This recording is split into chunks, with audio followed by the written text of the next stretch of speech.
when you purchase a katana or a wakizashi Japanese style sword, they often come with a beautifully tied Sageo. Like this one here, it's wrapped multiple times with intricate multiple knots and two nice little tails out the end. Very beautiful. Great for displaying your sword. But if you have a sword that you use a lot for EI practice or for cutting, for example, this is my EI toe. I usually just wrap it up like this when I put it away. Not very pretty, but you know, if I'm going to have the Sageo every time, then I want to be able to use it without having to retie that knot. Some swords come with similar designs. This one's a half tie. You can see it's similar to the other one, only it's done halfway on one side of the kurigata.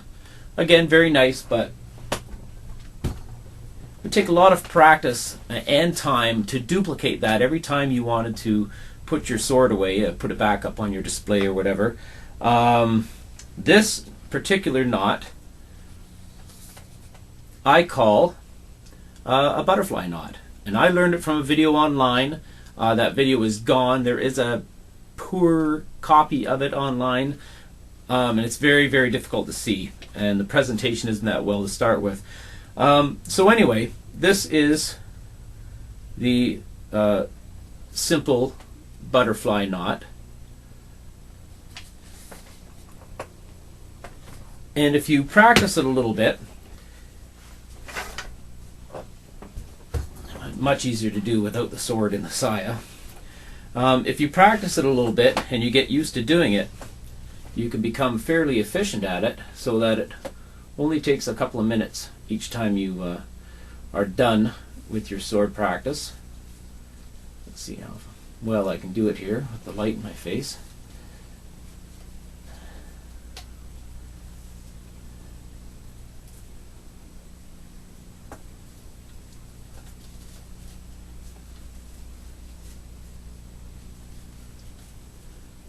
This is very thick and stiff Sageo. A little harder to work with.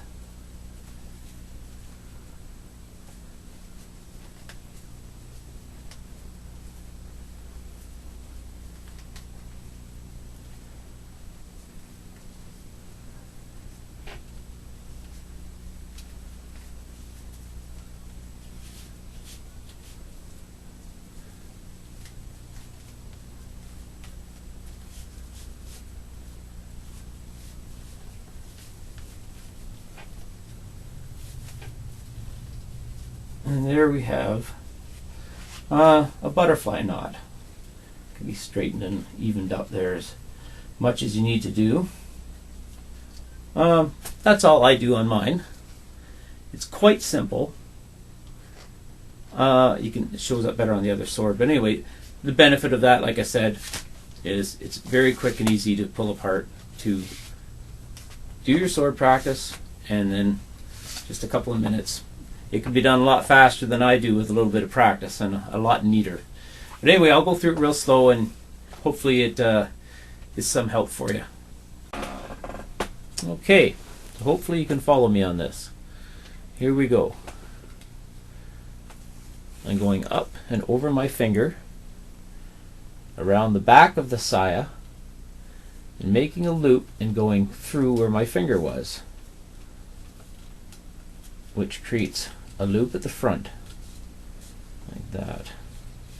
Now some Sageo materials tie much nicer than others. I find that the cheap cotton ones actually tie best, and the expensive Japanese silk Sageo is actually the hardest to do this with, in my opinion. So you pull that good and tight from the back of the loop, and there's what you have so far. It's just one loop above the kurigata. Now this is going to fold down and over the top, and again my finger's there to keep a space, and again we go behind the saya and come around and make a loop. Oops, I'm losing my pairing here, and go through, but we're on the bottom side of the kurigata this time.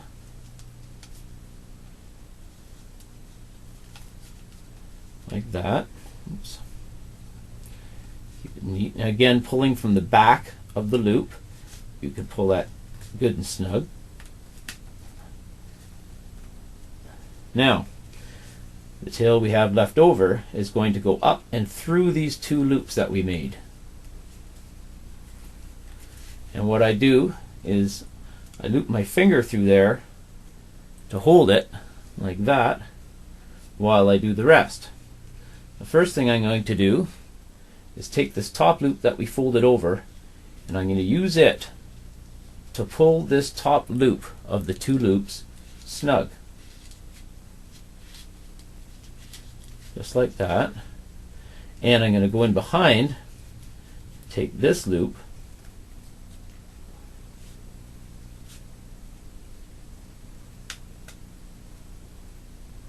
now we take up the slack of the top loop, or the bottom loop. We pull the bottom loop tight around from the back of the loop, pull it tight again, and then we take this bottom loop created under here and start pulling it,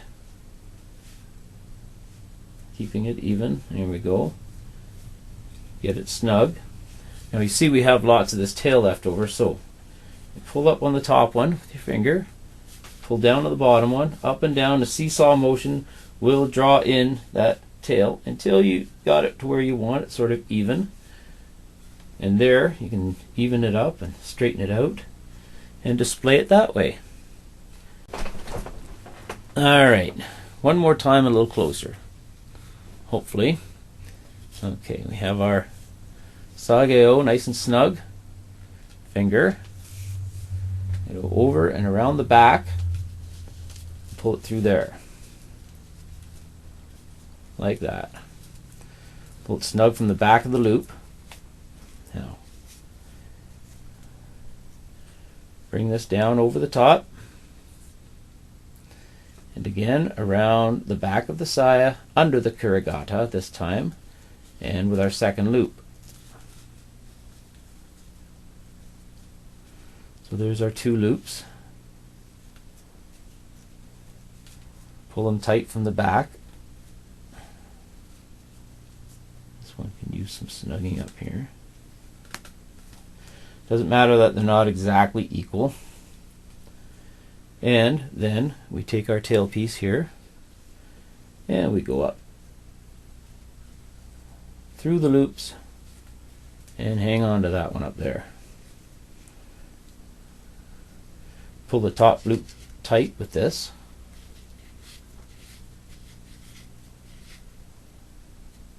And from the back of that bottom loop, we're going to take the slack out of that, and it'll pull our bottom loop tight again.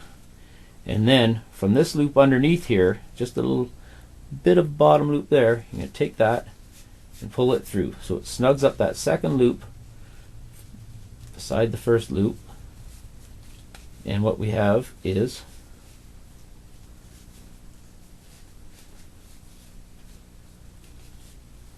there.